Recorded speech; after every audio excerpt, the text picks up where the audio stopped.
సదాశివసమారంభాం వ్యాసశంకరమధ్యమాం అస్మదాచార్యపర్యంతాం వందే గురుపరంపరాం. జ్యోతిషశాస్త్రాన్ని భావితరాల వారికి ప్రసాదించిన ఋషుల యొక్క పాదపద్మాలకి నమస్కారం చేసుకుంటూ, అలాగే నాకు ఈ జ్యోతిష విద్యను నేర్పిన గురువర్యులు జ్యోతిష బ్రహ్మ కీర్తిశేషులు శ్రీ ఈరంకి సూర్యనారాయణమూర్తి గారు, సూర్యశ్రీ దైవజ్ఞ గారి యొక్క పాదపద్మాలకి నమస్కారం చేసుకుంటూ, ఓం శ్రీ మహాగణాధిపతి నమః, శ్రీ గురుభ్యో నమః, హరి ఓం. వీక్షకులందరికీ నమస్కారం. మే నెల 5వ తారీఖు లగాయతు మే 11వ తారీఖు వరకు ఉండేటువంటి గ్రహగతుల ఆధారంగా ద్వాదశ రాశుల వారికి ఈ వారం ఏ విధమైనటువంటి శుభాశుభ ఫలితాలు కలగబోతూ ఉన్నాయో ఈ కార్యక్రమం ద్వారా తెలుసుకుందాం. అందులో భాగంగా ఈ వారం ఉండేటువంటి గ్రహగతులను గమనిద్దాం. ఈ వారంలో శుక్రుడు రవి గ్రహం మేషరాశి యందు సంచారం చేస్తూ ఉండగా, వృషభ రాశి యందు గురుగ్రహం యొక్క సంచారము, అలాగే కన్య యందు కేతువు, కుంభరాశి యందు శనేశ్వరుని యొక్క సంచారము, మీనరాశి యందు కుజ బుధ రాహుగ్రహాలు సంచరిస్తూ ఉండగా, చంద్రుడు మీన మేష వృషభ మిథున రాశుల్లో సంచారం చేస్తూ ఉన్నారు. ఇటువంటి పరిస్థితుల్లో ద్వాదశ రాశుల వారికి ఏ విధమైనటువంటి ఫలితాలు కలగబోతుందో తెలుసుకుందాం. అందులో భాగంగా మొదటిది మేషరాశి. మేషరాశి వారికి ఈ వారం సాధారణమైనటువంటి గ్రహస్థితి గోచరిస్తూ ఉన్నది. ఈ రాశి వారికి 2వ స్థానమందు గురుగ్రహం, అలాగే జన్మ రాశి యందు సంచారం చేస్తూ ఉన్నటువంటి శుక్రగ్రహం, లాభస్థానమందు శనేశ్వరుడు చంద్రుడు వెరసి 4 గ్రహాల తాలూకు శుభ ఫలితాలు ఈ వారంలో కనబడుతూ ఉన్నాయి.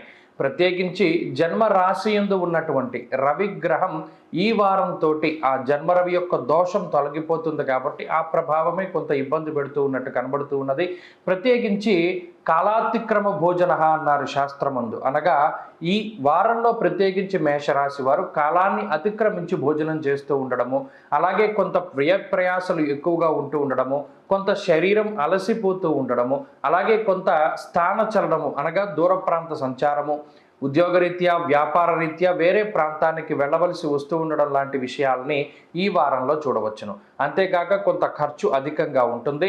కుటుంబ సభ్యులకి సంబంధించినటువంటి విషయాలు కొంత మిశ్రమంగా గోచరిస్తూ ఉన్నాయి. ప్రత్యేకించి శుభ కార్యక్రమాలకి సంబంధించినటువంటి విషయాలు ఏవైతే ఉన్నాయో అవి కొంత ముందుకు వెళ్ళేటువంటి పరిస్థితులు గోచరిస్తూ ఉన్నాయి. ఆర్థిక పరమైనటువంటి ప్రగతి గోచరిస్తూ ఉన్నది. ఉద్యోగ పరంగా కానీ వ్యాపార పరంగా కానీ కొంత ఆర్థికంగా లాభపడేటువంటి పరిస్థితులు గోచరిస్తూ ఉన్నాయి. అలాగే ఉద్యోగం చేస్తూ కొత్తగా వ్యాపారం ప్రారంభించాలి అనేటువంటి వారు, ఆదాయ మార్గాల్ని పెంచుకోవాలి అనేటువంటి వారు చేసేటువంటి ప్రతి పని కూడా మంచి ఫలితాన్ని ఇస్తూ ఉంటుంది.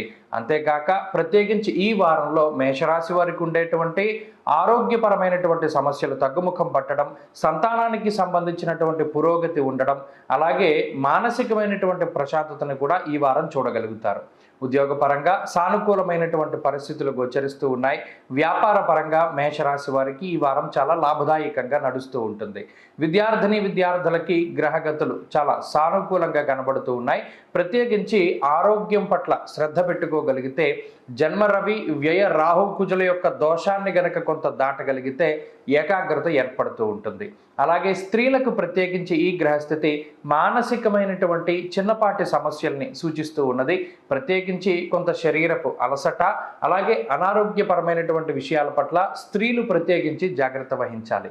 మేషరాశి వారు ఈ వారం మరింత అనుకూలమైనటువంటి ఫలితాలని సాధించడానికై లక్ష్మీ నరసింహస్వామి వారి యొక్క ఆరాధన చేస్తూ ఉండడం చెప్పదగినటువంటి సూచన.